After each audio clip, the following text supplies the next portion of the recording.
Hello there, good to have you along. It's Take Two with Jerry and Debbie. Next up here on EWTN Radio, good to have you with us. I'm Jerry Usher along with Debbie Georgiani. The name of the show, as you might know by now, if you've been a regular listener, maybe you're brand new, welcome to Take Two. We just want to simply take a second look, a new look, a fresh look, maybe a unique look at things that touch upon our daily lives. And today, Debbie, we have a topic that is, it's not just a little bit controversial, it's sometimes very controversial, but the church has a definite teaching on this, but yet there is also a pastoral approach. So it's kind of a little bit of a difference between what the church might officially teach and how she wants to pastorally approach this subject.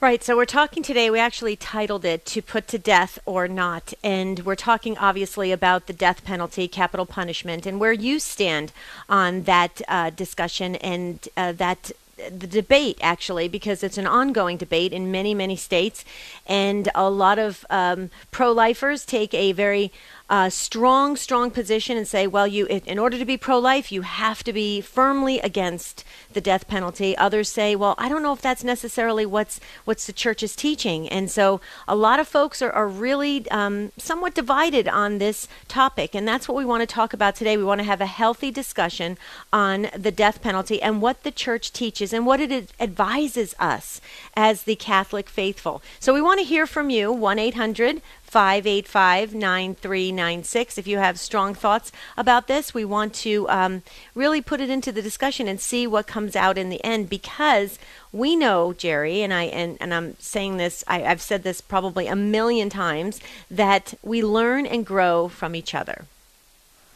That's right. We learn and grow from you, dear listeners. So, to put to death or not, that is the question. We'll get to what the Catechism of the Catholic Church says here in just a moment. But this isn't so much, we're not really delving into this to try and unpack it from a theological standpoint, a doctrinal standpoint, but rather just from real life. I mean, as you think about something like the death penalty, would you be quick to say, no, wait, we shouldn't do that because we should give someone who's maybe even committed very, very serious crimes, we should give them time. Maybe God is going to turn their heart around and lead them to repentance. Or would you be somebody who says, well, there is a punishment proportionate to crimes, certain crimes, and say murder and things like that might qualify somebody for a certain level of punishment, such as the death penalty.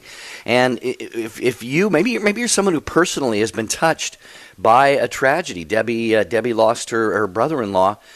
He was murdered, quite frankly, on the side of the road, and the man who did that got life in prison. And Debbie, I know you said that there was even division in your family about what kind of punishment should be sought there. So yeah, right. And to make matters even more difficult, the person that committed the crime against my brother-in-law was in fact Catholic, and so that adds another layer of really, you have to really pray and really think about what you're wishing for. I mean, so it was really a tough situation, very personal situation. So that we're not alone in this. Don't think that we're just throwing out these statements and trying to debate them and taking sides. We really have had encounters, real personal encounters with these exact subjects. So it's important for us to really take a look at it as Catholic Christians and grow together and have it maybe come out with a different perspective that could even be healthier for us from a spiritual standpoint. So if you have thoughts about the death penalty, capital punishment, if you maybe went to the prison and protested when a sentence was going to be when it was going to be executed, maybe talk about it and let us know what was this feeling, what was going on, how were people reacting to you being there. I know I've heard of many people who have gone to the prisons and prayed the rosary. So please, we want to hear from you. 1-800-585-9396. Okay, and what we want to do is, and many of us know, in the last probably 20, 30, 40 years, recent popes have really tried to push the fact that there, in almost every instance, there isn't the need to put someone to death. We have prison systems, we have ways of incarcerating people and removing them from harm's way, so that pastorally speaking, it really is not It's rarely necessary, if ever at all. Okay, so let's get that out there. However, the church teaches that the state does possess the right if the situation requires it. The state possesses the right to do this. And I just want to read from the Catechism of the Catholic Church, paragraphs 2266 and 67. 2266 says, the efforts of the state, meaning the government, it doesn't need to be an individual state, it could be the federal government, to curb the spread of behavior harmful to people's rights and to the basic rules of civil society correspond to the requirement of safeguarding the common good. Legitimate public authority has the right and duty to inflict punishment proportionate to the gravity of the offense. Punishment has the primary aim of redressing the disorder introduced by the offense. When it is willingly accepted by the guilty party, it assumes the value of expiation. Punishment then, in addition to defending public order and protecting people's safety, has a medicinal purpose. As far as possible, it must contribute to the correction of the guilty party. And then we get to 2267.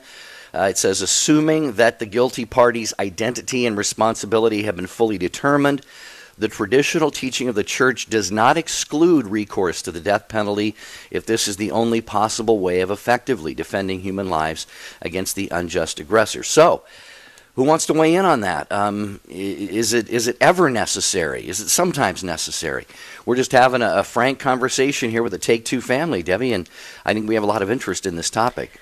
We do. Phone lines are actually full, so when a line becomes open, please jump in. We want to hear from you, which side of the debate that you are weighing in on. I just looked it up, Jerry, as you were reading from the Catechism, and I'm glad you did, because that's a great foundation for us to start on.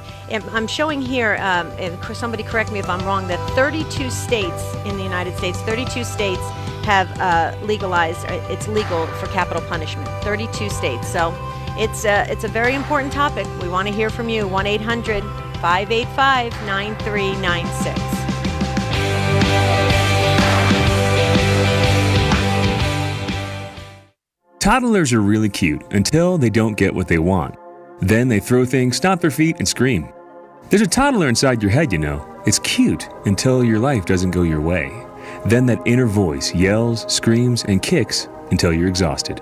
The best thing to do with a toddler who's having a tantrum isn't to engage that tantrum head on. It's to divert her attention to something else. The same is true with that little voice in your head. Look, maybe you're feeling disappointed by life events, expectations that weren't met, hurt by someone you love. It's okay to feel pain. But once your mind starts kicking and screaming and locking you in a cycle of dark, negative thinking, it's time to disengage. Use your will to direct your thinking in a different direction. And as St. Paul said, set your mind on things above. Things that lift you up instead of dragging you down. Things that fill you with life instead of deflating you. This is Chris Stefanick from RealLifeCatholic.com on EWTN Radio. EWTN Religious Catalog is your online destination for Catholic books, DVDs, rosaries, devotionals, and every purchase directly supports EWTN's mission. Ready to shop? Visit EWTNRC.com today. Father Robert Spitzer. First of all, you will get a much deeper awareness of your faith, much deeper awareness of the evidence for your faith, explanations of tough theological issues, how science and reason and faith come together, and above all, a deeper awareness of how to practice your faith and how to live it. Father Spitzer's Universe with Father Robert Spitzer. Friday, 8 p.m. Eastern on EWTN Radio. This is Dr. David Anders, host of Call to Communion. This is Father Spitzer, host of Father Spitzer's Universe. Aloha, this is Bear Wozniak, host of Deep Adventure Radio. Mahalo nui loa for listening to EWTN Radio.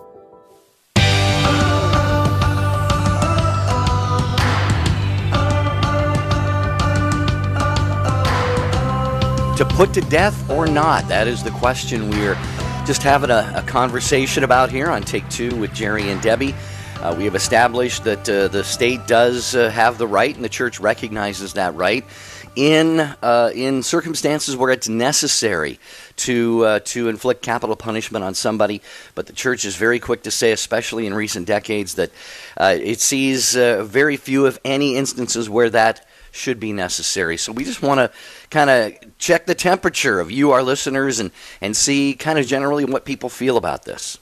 And that part of the Catechism, Jerry, if I understand it correctly, actually Tim Staples did a wonderful article on Catholic.com in 2015. I'm hoping we're going to post it because he talks about that. That last phrase was added by John Paul II. About it being very rare and practically non-existent. That was in his encyclical. And it's very interesting because a lot of folks get hung up on that one phrase, and Tim Staples goes into depth on exactly what is meant by that from a very basic understanding of Catholic teaching. So I would hopefully we'll get it up on take2show.com, and you can read that wonderful article that Tim did. He actually played out a scenario, and I think it was very good in helping put into perspective this whole topic of the death penalty. Okay, lines are full. You can also text us. You text the letters EWTN to 55000. Remember, that's an option as well. But we're going to go right to the phones and start to really unpack this together. Melissa, you are first up in Denver, Colorado, listening on Denver Catholic Radio. Hi, Melissa. Welcome to Take Two with Jerry and Debbie. Wow, first up, that's awesome. Anyway, just let me begin with just the very preliminary is that I've always kind of said my whole adult life, if I was ever called to jury duty in a potential death penalty thing, they'd kick me off because I could never condemn somebody to death. I just believe in the possibility of redemption. And so maybe in a way there's I have a hang-up with really fully embracing evil in the world. I do know it exists, but I just always feel like somebody has that possibility. And that was reinforced when I did jail ministry because I see so many people, not necessarily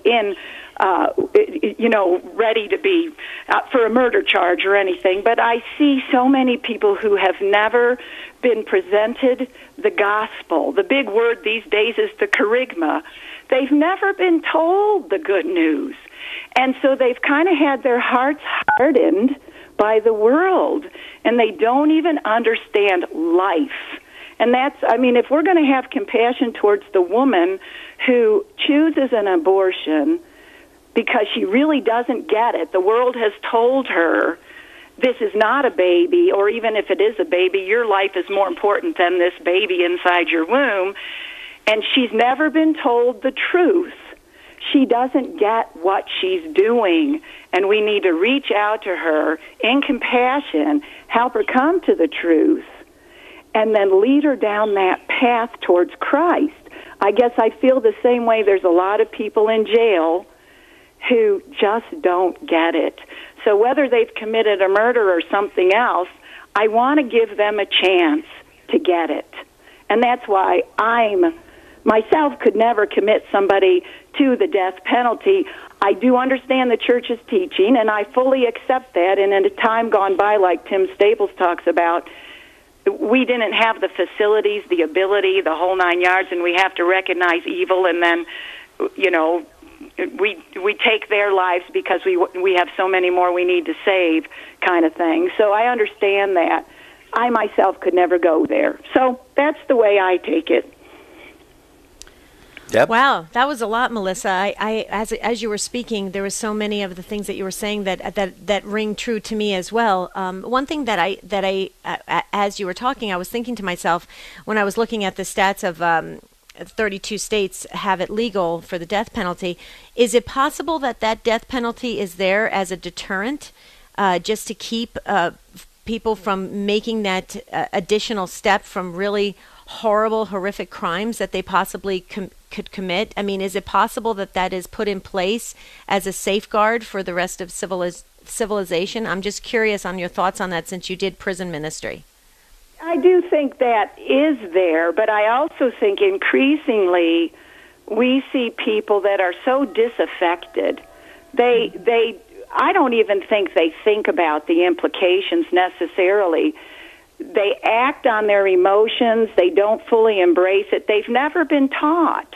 And I guess that's what I see is we need to raise awareness to teach people how to love life again. I mean, get away from this culture of death thing because they fall into the trap of it's right now, this moment, we'll figure it out later, without realizing this could be your life on the line even. You're taking somebody else's life, but it also could be yours. I don't think they've just become disaffected. I see that there's such a disconnect in a sense. And so some people definitely will not go there because of this possibility, but I'm not even sure that many people really think about it. So, interesting. I wish. And Melissa, you said something that, I would like to go back to right at the earliest point of your comments. You said something, maybe you don't sufficiently reject evil or something. I would say definitely not. I can hear your heart, and this has nothing to do with a deficiency in your or anybody else's abhorrence of evil. I just think I can hear your passionate, caring, loving heart coming out, and you use that word redemption. Everyone should have a chance at redemption, and I totally agree. I've had a real transformation of my own thinking in this. I was never like rabidly pro death penalty or anything, but I was always kind of like, well, if the state has the right, what the heck, and I've really come around in my thinking now, similar to what you were expressing, Melissa. So just really want to thank you for affirming that in my mind and heart. Yeah, I would agree, Melissa. That was a great first step. Keep up the good work. Thanks, guys. All right, bless you. Thanks for being part of the program. Nice, beautiful call. Thank you, Melissa. Beautiful heart. Okay, David, you're up next in Houston, Texas, listening on Guadalupe Radio Network. Hi, David. Welcome to Take Two with Jerry and Debbie. Hi, how are you? Thanks Doing for taking well. my call. Doing well, David. Sure. As I told your call screener that I used to be a pro-death penalty advocate until I did a paper in college, and I started peeling back the layers of the onion to determine why we should have it or why shouldn't we have it. In a nutshell, we have a lot of groups called the Innocence Project, and what they do is they'll take death penalty cases and research it to determine whether or not this person had gotten a fair trial. And there have been a number of instances where many of the people that they've helped never really had a fair trial to begin with. As a matter of fact, we had one Republican governor of Illinois, just before he was sent to the federal penitentiary, he commuted everybody on death row to life in prison because so many mistakes were made during the trial of these people, he couldn't in good conscience let them all go to the gas chamber or whatever the death penalty process was in Illinois, knowing that there were so many people on death row where they did not have a fair trial due to technical errors or certain witnesses were not called to testify on their behalf, or the fact that certain evidence was suppressed by the prosecution or the police department. So it was during my research that I determined that you can't tell me that every person that was ever executed in this country was done so because all the evidence against him was fairly presented and zero evidence was suppressed.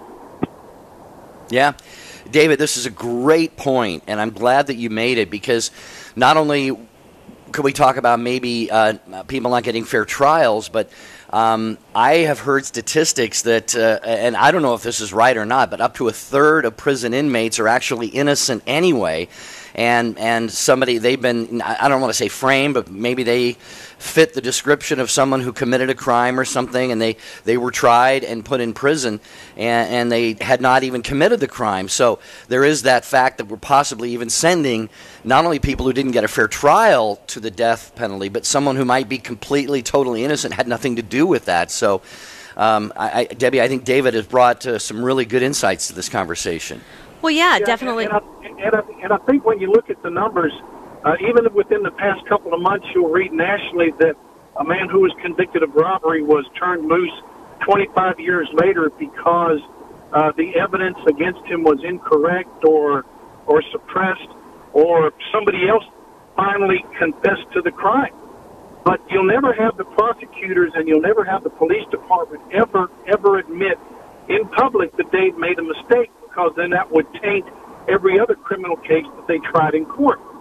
So, Texas was for the lack of a better term, Texas did have an express lane on the death penalty because Harris County sent so many people to death only because they didn't have the life in prison without parole. And I think that was finally passed by our legislature the last 2 or 3 sessions, and now quite a fewer number of people are sentenced to death out of Harris County because there is an alternative that there wasn't before. Well, definitely based on your research, David, that you had shared about this paper that you did in college, and it's shifted your mindset just right in alignment with church teaching, which I think is really wonderful, because a lot of times when people do college papers, they go the opposite way. They go against the church. And so you had an enlightenment that happened that actually brought you in alignment with church teaching. I think that's wonderful. And it does bring up, the facts. The facts are the facts. If innocent people are getting put to death, that is, clearly wrong and unjust. And so the system is broken. Our court system is broken. The legal system is broken. And so we have to go back to square one and repair all these areas, Jerry. That's what I'm hearing. Yeah, that would be the worst possible scenario, is having an innocent person actually put to death for something he or she didn't do. Right. Thanks, David in Houston. We appreciate that. Be safe out there. Have a blessed weekend. Thanks for listening to Take Two and calling the program. And up next is Linda, also listening on Guadalupe Radio in Midland, Texas. Hi, Linda. Welcome to Take Two with Jerry and Debbie. Hello, Linda? Linda, are you there? Well, we're going to have to... I'm sorry, I'm here. There you go. Good to have you with us, Linda. Thank you for taking our calls. Sure. Go right ahead. I'm sorry. Well, as I was saying I was listening about death penalty. I am for the death penalty. I am against abortion, but for the death penalty because, a person that is, committing the crime, they have a choice of right or wrong. Yes, I just heard this lady saying that they were never rehabilitated or whatever. But you cannot live your life because of what your parents did or how you were treated or you were abused or whatever. There is counseling way before anything. But if you just choose to live your life in the wrong and commit the crimes, well, yes, pay the dues. If you kill someone or you raped an old lady or killed a baby, I believe that person needs to go put to death. But here's one thing that I was listening also. My daughter's going into law because she said she was going to defend the juveniles because there's not a lot of counseling for juveniles when they commit crimes. They just send them to prison, put them in there until they reach the age of 18, and then they go to the other older prison. And she says, Mom, the system is not right. There are people that are commit. They say they commit the crime, but they're not guilty of that crime. It's another person that committed it, but they put this person in prison for life or put to death. How many people have been put to death? I said, I understand that, and I totally agree with you. Yes, but how many babies have been put to abortion, tortured?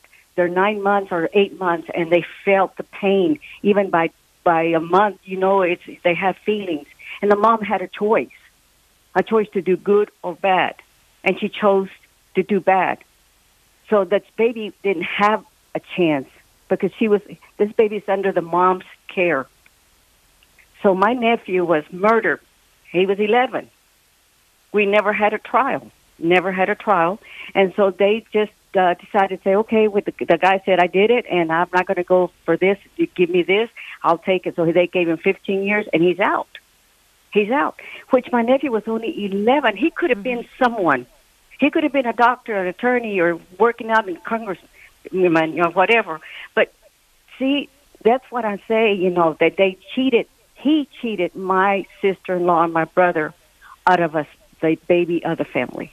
Right. That's all I have to say. Well, we're sorry that happened to you, Linda. We are so sorry. Having a tragic death, especially of a youngster, my goodness, it's hard to get through that, and it does tear up a family. And so I fully understand where your come from is, and I'm glad you stated that you're pro-life against abortion, and that yet you feel that the death penalty is warranted because there's a lot of Catholics just like you. And unfortunately, we're in a world where people say you have to be, completely one way and think exactly like this, or if you have a slight difference, then you're not fully embracing Catholic teaching. And that's what we wanted to try and explain today. And I think it really does help to shape the conversation to know that the Catholic Church lays down these principles for us, but with the topic of the death penalty, it can be up for debate. It can be. And it doesn't make you a bad Catholic or wrong Catholic. So I just wanted to say, Linda, we're sorry again for what happened with your family. Thanks for Linda, hold on just for a minute through this short break. Catherine Zeltner. There are so many misconceptions when it comes to abortion and assisted suicide. It's really confusing, and I think for a lot of people, they don't know how to talk about these things. EWTN Pro-Life Weekly, we help to change that. We help to really untangle these web of lies. Listeners can expect to become informed and then grow more confident so they can then discuss and dialogue these issues, and together we can really impact culture in that way. EWTN Pro-Life Weekly, Sunday morning at 10 a.m. on EWTN Radio. And this is an EWTN bookmark brief. I'm Doug Keck. I just finished interviewing Father Maurice Emlou about his book, Our Journey to God, published by EWTN.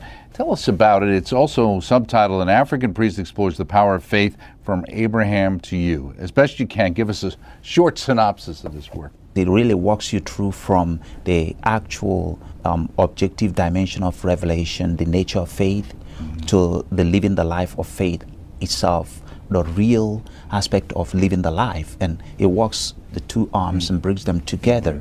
Is a blend of both cultures with unique African stories and biblical stories and Western stories, and is a dialogue of faith in a positive way. Right, and insights from both cultures. Yes. Father Maurice, the book Our Journey to God, published by EWTN, available through our catalog, of course. Check it out. Check out the entire interview coming soon to EWTN. And I'm Doug Keck, and this has been a Bookmark Brief. We know you like listening to Take Two with Jerry and Debbie on EWTN Radio, but have you thought about bringing them to your next event? No matter what type of event you're hosting, parish mission, conference, or retreat, trust Jerry and Debbie to make it come alive. Begin the process today of taking your presentation to the next level of success. For information on booking Jerry and Debbie, visit take2show.com, click on the J&D logo.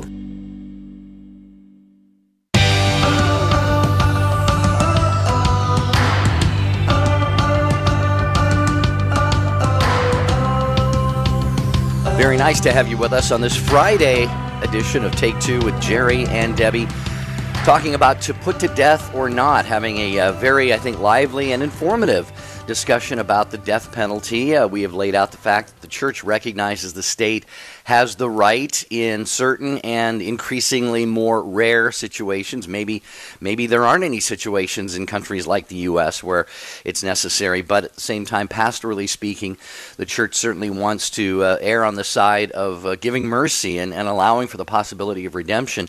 And we're talking with Linda in Midland. And Linda, again, I echo what Debbie said. Condolences for your nephew. And if we could get his first name, we keep a book of people that we pray for, living or deceased. Would you be willing to share your nephew's first name with us? His name was Reuben. Reuben. Okay. And Linda, the reason I wanted to have you hold for just a minute is, I love your heart on this situation. You have been personally affected by it. I don't know if you heard earlier in the show, Debbie's brother-in-law was intentionally murdered on the side of the road, and Debbie's family had to grapple with this whole question of what kind of justice they wanted to seek for that individual. But I'm wondering, as far as forgiveness goes, have you worked through that? I mean, have you been able to forgive the man who did this? Has your family been able to forgive him in any sense at all, maybe in a very deep and from your heart kind of way? Yes. My sister-in-law is a very, very, very devout Catholic. In fact, during the trial, or the mock trial, I call it, his mother, the one that committed the crime, and my sister-in-law, the one that his son was taken, they cried because both lives were ruined. Both families were ruined. His life and then my sister's and the family's life. And so my sister hugged and forgave her. Wow. And, you know, she's a very, very devout Catholic. And the thing is that I had to go and identify, and my sister-in-law's sister had to go and identify my nephew. And, you know, you see this little thing that just laying there and trying to see, well, okay, is that him or not? Because she was beaten up. And so that angered me. It angered me so much because he had a promising future. He was only 11. Right. He was riding his bike, and he was just enjoying life, trusting people. He trusts everyone. And to do that, what he did, it made me more conscious of my kids, my grandkids. You know, I'm just afraid. And said, you know, don't trust anyone. There's mean people out there. You know, there's not good people. And and that's what and that's what I guess that's what I taught my girls with my grandkids, you know, because my girls grew up with Reuben. The middle one is the same age as Reuben. She's 46. Had Reuben been alive, he would have been 46. But it's, yes, the answer to your question is, have I learned to forgive? I did an Acts retreat not too long ago, back in November, and I focused on that a lot. That's wonderful. And that's yes, wonderful.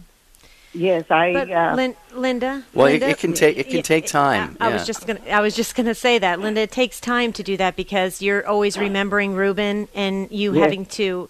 You knew him, you loved him, you identified him, and that's a painful experience. The other thing too, I just wanted to share that you said that man only served 15 years.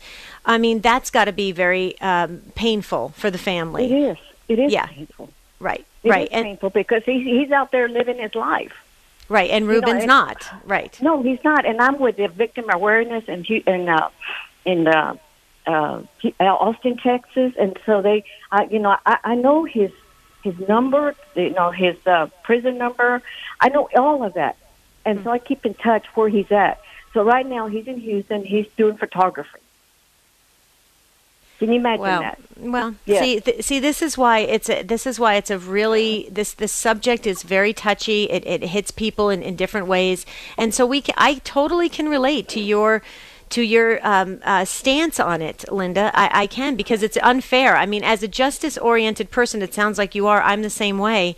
For having somebody who committed a crime against a child and then to be out shooting photography as a career, I mean, that to me seems a little bit, there's something wrong with that equation. Exactly. Well, I would just add quickly, Linda, and then we'll let you go here in a minute. But I don't know if you know this, Linda. We don't know what has happened in this person's heart and what may be happening in his heart. So yeah, I echo everything that's been said. But I think maybe we can kind of focus our prayers on God really, really touching him in a deep way. And he's served time, but has he been rehabilitated? Has he really repented transformed his heart? So, Linda, God bless you. Thank you for calling. And, you're beautiful, Linda. Yeah, we're going to pray for Reuben and for you and all of your family.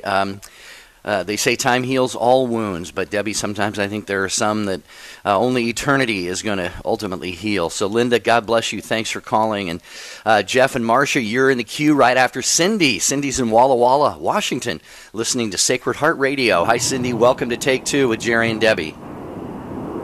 That's me, Cindy? That's you, Cindy. How are you? Oh, okay. Okay, fine. I'm not calling from Sacred Heart Radio, though. I'm calling from Walla Walla, which is Holy Spirit Sanctifier Radio. Okay. I just wanted to mention that I worked in corrections as a nurse for almost 20 years, and I worked in an institution where we had the death row incarcerated. Most of our incarcerated on death row have a history of homicide. We have 2 serial killers that are on death row right now. I don't know, through all of what they've done, and I'm not to judge them, but how they could ever become innocent of the crimes that they've committed. one of them is famous for 57 murders of women, women and young girls. And I think the law was set up that way. Our Christian law was set up that way, and I think that they need to fulfill their debt to society, and that's the only way that families like Linda's will ever get peace. Whether they forgive, that's fine, but the law says that they are guilty and they should be put to death. Now, in our state of Washington, we have a moratorium right now because the governor, is not in favor of the death penalty, and that's fine. But I have personally sat through 3 executions here, and at every execution, those 3 executions, none of those men ever mentioned remorse for their crime. Never mentioned it. I mean, they were purely evil on the dates that they were executed.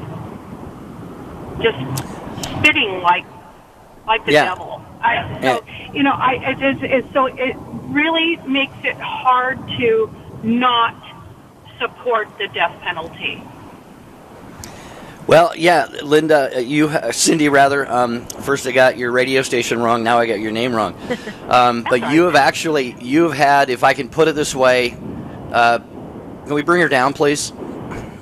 Thank you. A bird's eye view of it. A little bit of an echo there, sorry about that. But yeah, you've had a very up close and personal look at this, Debbie. And so, I mean, this gives really a whole brand new, very unique perspective on this whole issue. Well, that's the thing. I mean, I think we heard from, who was it, David, who had the paper in college? Yeah, David in college saying that, that some people didn't get fair trials, and so they were sentenced to death, and it was unfair what happened to them. And then, you hear, Cindy, your story of you were right there, and these people were taken right to the brink of when they're going to be executed, and that there was no remorse. And so... or at least outwardly, there was no remorse. And so, yeah, this is why this subject really hits at the core of how people feel justice should be played out. And that's why I think it's necessary. I just wanted to say, Cindy, for years and years and years, okay, I'm a staunch pro-lifer, but I always felt that the death penalty was justified. In those extreme situations like you're talking about with this person that committed 20, 30 crimes, murders, okay, I've always felt that way, but yet but I'm a very like I said, a very staunch Catholic, and I've had people say to me, well, you can't be pro-life if you believe in the death penalty, and it's very frustrating, and that's why this topic is important to discuss, and all the facts on both sides, so that we can really understand this and come into a good formed conscience of what we are to believe in and uphold as Catholic Christians. But Cindy, what you're saying really throws in a whole nother dynamic to it that I think deserves us to talk about even more. What do you think, Jerry? Well, yeah, I'd love to hear what Cindy has to say. We've commented a little bit here. Cindy, what do you think? Well, I'm very pro-life also, and I'm a cradle Catholic, and I've been pro-life for many, many years, but our family has always supported the death penalty, and that is how I grew up, because my family's always been in law enforcement. And, you can grant mercy to a person 1 or 2 times for a murder, but 57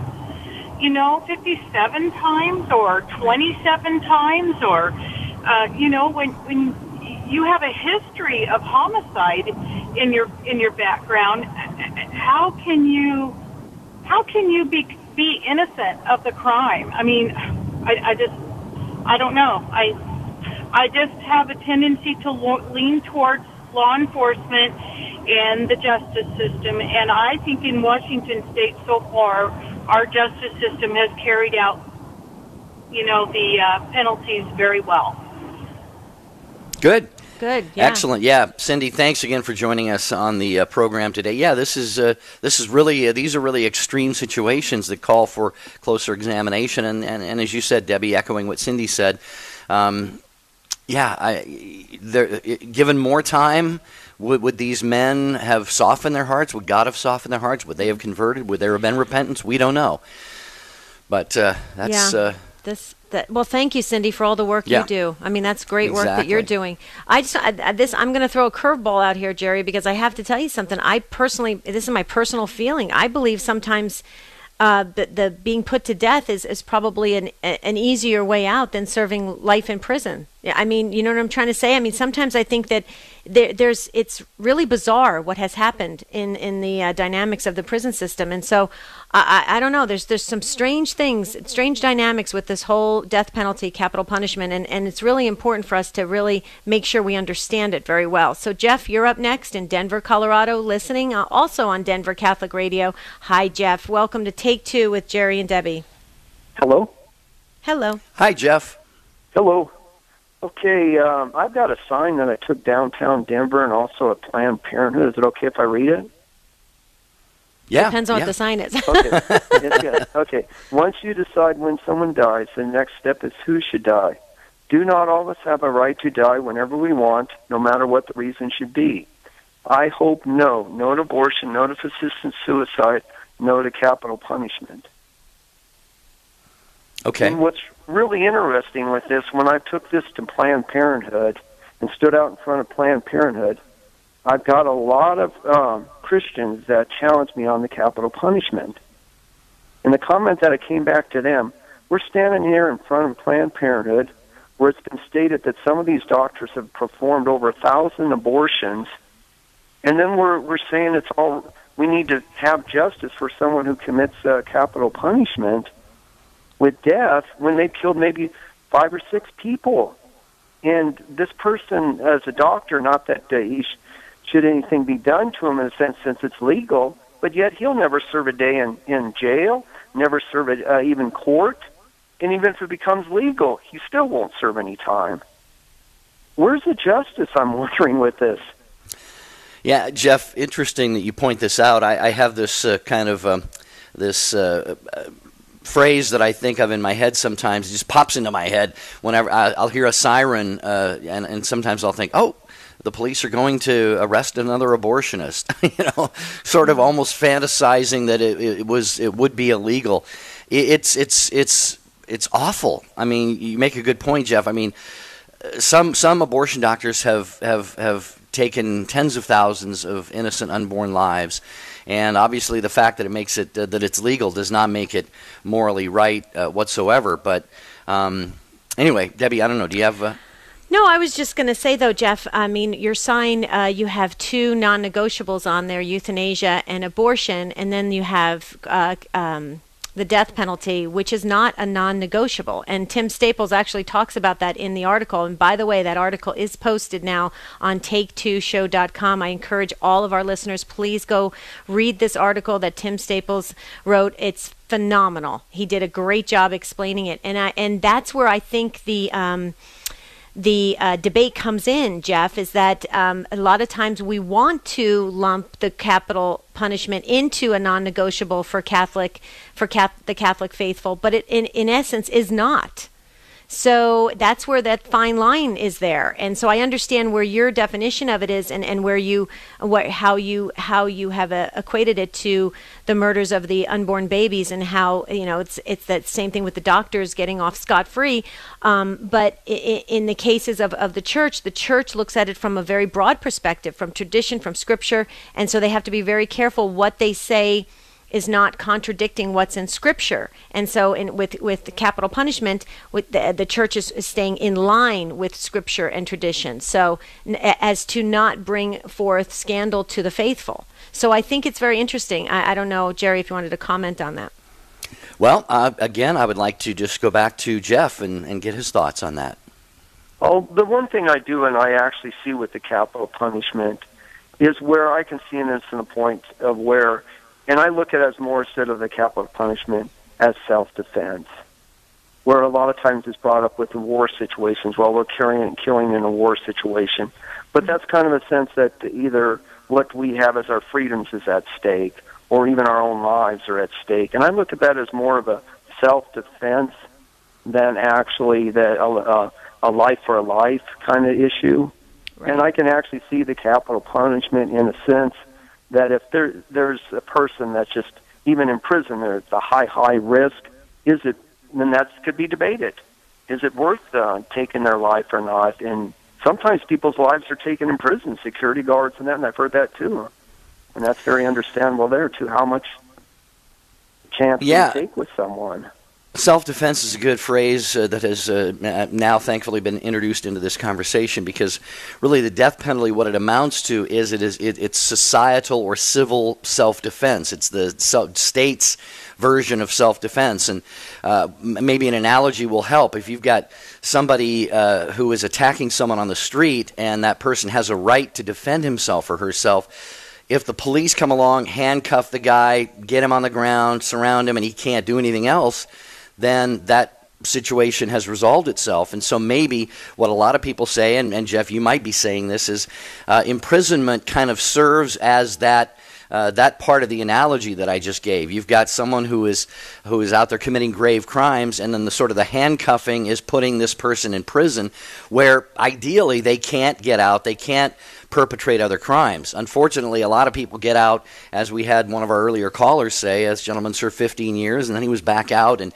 we hear about people being released from prison and recommitting the same crimes and all of this stuff. So that's an even broader conversation, Jeff, than we have time for right now. But thanks so much for the call from Denver. We really appreciate it. Thank you, Jeff, and thank you for the beautiful prayerful work you do at the abortion clinics. We appreciate that. Thank you, Jeff. Real quickly, Jerry, can I just mention Roku? Because we just have to get Roku in. Okay, so this thing Roku is so cool. I've been researching it, and Roku is a small black box that allows you to instantly stream EWTN to your TV. How cool is that? And so all you need is a high-speed internet connection, which most of us have nowadays, a TV, which most of us have nowadays, and a Roku box. So you got to get the Roku box. And then you can have this streaming EWTN. I can't even think of anything more amazing than that. So if you want information on it, all you got to do is go to EWTN.com/Roku. Okay. All right. And as promised, Marcia, you are next in Elkhart, Indiana. She has us on Redeemer Radio. Hello, Marcia. Welcome to Take Two with Jerry and Debbie. Hi, guys. I'm glad to get a chance to talk to you this morning. Likewise. And Debbie, you stole my thunder. Oh, sorry. When you were talking about the person who is innocent, I don't care how much evidence they come up with in court. And I realize that everybody that goes to the electric chair or whatever method they're using, whether it's injection or whatever, they're usually screaming, I'm innocent, I'm innocent. But some of them are. Some of them are. And how do we live with putting an innocent person to death? What if after that person is put to death, the real murderer comes to light? How do you live with that? I could not serve on a death penalty jury either. Jury case, yeah. I can't do it. I could not do that. And I have served on other juries. I'm an RN, and I have served. I was an ER nurse. I've served on juries for rape and all kinds of things like that. But I just can't help but think, and I heard the one caller say something about they're paying their debt to society. You know what? I'm not worried about their debt to society. I'm worried about their debt to God. He's the one that we all have to worry about, not our debt to society. And I know that sounds harsh, but it's still the bottom line. It is still the bottom line, is that we have to make ourselves right with God. And I don't know when God's going to touch someone's heart. Nobody knows. And I just think, as Debbie said, sometimes sitting in a prison, I think, could be worse than being put to death. I have heard of death row inmates saying, just do it. Just get it over. I can't stand sitting here any longer. Well, God knows what's the best way to punish this person. And I think we need to leave it in his hands. If it's for them to die, he'll take them. We aren't going to stop him. Yeah, Marcia, for the sake of time, let me just jump in here and offer a couple of quick things, and then Debbie, you may have something. But you mentioned, it's not so much a person's debt to society, but their debt to God. And I think maybe as we get set to close this conversation for today, we need to put a little bow and ribbon on top of it by remembering that every human being is created with incredible dignity and worth and in the image and likeness of God. And we should want and will and pray for and take action to try to achieve the conversion of all people so that they do pay that debt to God. And even those, Debbie, I have corresponded with many, many people in prison over the years, and beautiful, beautiful stories of how it does lead them to a change of heart, and God's grace does work in those environments. And so, yeah, that's something we should all really, really be praying for, and hope that it's never, ever necessary to have to put anyone to death for what they do. Well, it just weighs in the back of my mind of St. Maria Goretti, how the family forgave the murder of their beautiful daughter, Maria, and he had a change of heart, transformation, and went on to live a very good, wholesome existence. And same with John Paul II, who forgave the man that shot him. I think there's so much to discuss here. There's no way we could have done it justice in 1 hour, but you guys took a great, wonderful stab at it, if you will, no pun intended. And we just wanted to say that we hear your hearts, and we can totally relate to so many of the things that you're saying. And Ricky in Massachusetts, and Tom in Virginia, and Gabriel in Berkeley, and Steve in Charlotte, and the others that are coming in fast and furiously on Facebook and on YouTube. Thank you for being passionate about your beliefs, because that's what makes us a beautiful, vibrant Catholic Church. I just had to say that, Jerry. Indeed, yeah. Thank you all for your calls. We are just simply running up against the end of the clock here. I want to take this opportunity too, Debbie, to remind people of the prayer wall on our website, jerryanddebbie.com. Folks, we have a prayer wall there that hundreds, I think even maybe thousands of prayer intentions have been posted. So if you have a need for yourself, maybe you know somebody who is in need of a gainful employment or has a health issue, something going on, a relationship situation, Debbie and I personally reply to every prayer. It may take a couple of days. We apologize for that sometimes, but we're busy. But please log on to jerryanddebbie.com and let us pray with you. And Debbie, what's beautiful is so many of the other Take Two with Jerry and Debbie family members post and show their support for one another. For one another. Isn't that beautiful? That means we're a family. And I also just wanted to say thank you to Shauna and Samantha in Texas, who answered our plea for webmasters to come up and help us just stay, fully up to date on our websites. And you rounded out the internship team. We want to thank you. That means that more things are coming down, like we're going to be announcing and finally putting up on the websites about the retreat that's coming up in February, Jerry. So now we're going to start rocking and rolling with this wonderful Jerry and Debbie family. All right, that's jerryanddebbie.com. On Monday, many of us remember the days of putting a dime in the phone booth in order to call someone you love back home. Now we have so many ways: cell phones, FaceTime, Skype. How do you stay connected with the ones you love when you're out on the road? That's Monday's topic. Until then, have a beautiful and blessed weekend. We'll see you real soon.